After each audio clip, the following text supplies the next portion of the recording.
Selamat pagi Tuhan, jiwaku bersorak, kebaikan-Mu nyata, hatiku pun tegak. Dalam lindungan-Mu, aku takkan goyah.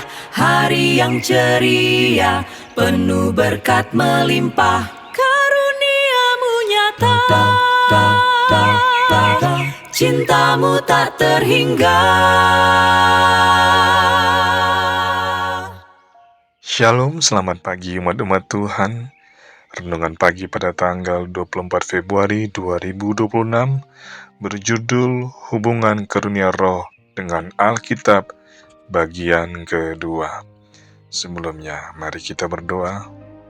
Bapa kami yang di surga, terima kasih atas firman-Mu yang menjadi dasar iman kami dan atas karunia Roh Kudus yang Engkau berikan kepada gereja-Mu.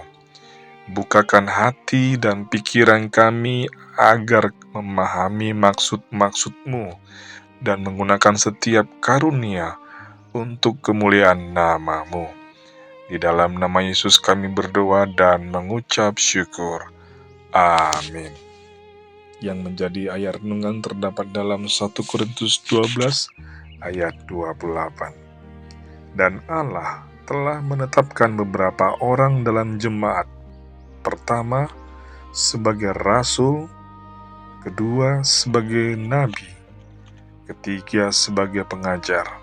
Selanjutnya, mereka yang mendapat karunia untuk mengadakan mukjizat, untuk menyembuhkan, untuk melayani, untuk memimpin, dan untuk berkata-kata dalam bahasa roh. Christian Connection memberi dampak besar pada gerakan awal Adventisme hari Sabat, termasuk pandangannya tentang karunia-karunia rohani. Kita mempelajari pandangan para penganut Christian Connection mengenai topik ini melalui tulisan-tulisan William Kincaid yang lahir tahun 1783. Salah seorang teolog terkemuka dalam gerakan ini.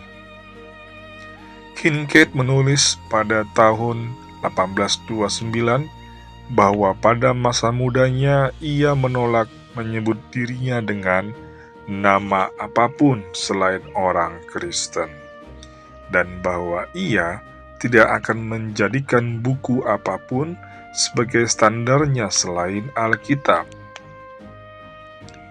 Dalam hal keagamaan, ia tentu saja memahami bahwa otoritas tertinggi adalah Alkitab. Akan tetapi, dalam pembahasannya yang panjang tentang pemulihan tatanan kuno, ia menyatakan bahwa ia tidak dapat menerima tatanan perjanjian baru bila kurang dari 1 inci pun. Ia berpendapat bahwa pada pusat tatanan perjanjian baru terdapat karunia-karunia roh, termasuk karunia bernubuat yang ditata dalam tempat-tempat seperti 1 Korintus 12 ayat 8-31 dan Efesus 4 ayat 11-16. Kehadiran karunia-karunia roh di gereja adalah tatanan yang ada sejak zaman kuno. Setiap orang yang menentangnya berarti menentang kekristenan primitif. Bila ada yang mengatakan bahwa Allah lah yang menyebabkan karunia-karunia ini berhenti, maka ia sama saja dengan mengatakan Allah telah menghapuskan tatanan gereja perjanjian baru. Karunia-karunia ini merupakan tatanan yang sudah ada sejak sedia kala.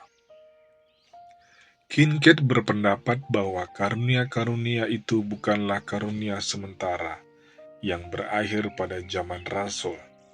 Sebaliknya, karunia-karunia ini, sebagaimana ditetapkan dalam kitab suci, menjadi bagian dari pelayanan Injil. sebagaimana apa adanya dalam Perjanjian Baru. Teologi Perjanjian Baru William Kincaid tentang kekekalan karunia roh dalam konteks Alkitab sebagai satu-satunya sumber otoritas adalah penting untuk memahami Adventisme hari ketujuh yang mula-mula, karena 2 dari 3 pendiri denominasi tersebut aktif dalam Christian Connection. James White dan Joseph Bates memasuki Adventisme Sabat dari sebuah gerakan yang berpegang pada Alkitab sebagai satu-satunya penentu iman dan tindakan, serta keberlangsungan karunia roh. Keseimbangan yang baik antara keduanya tercermin dalam tulisan-tulisan James White yang memberikan corak bagi fungsi yang tepat dari karunia-karunia roh di gereja.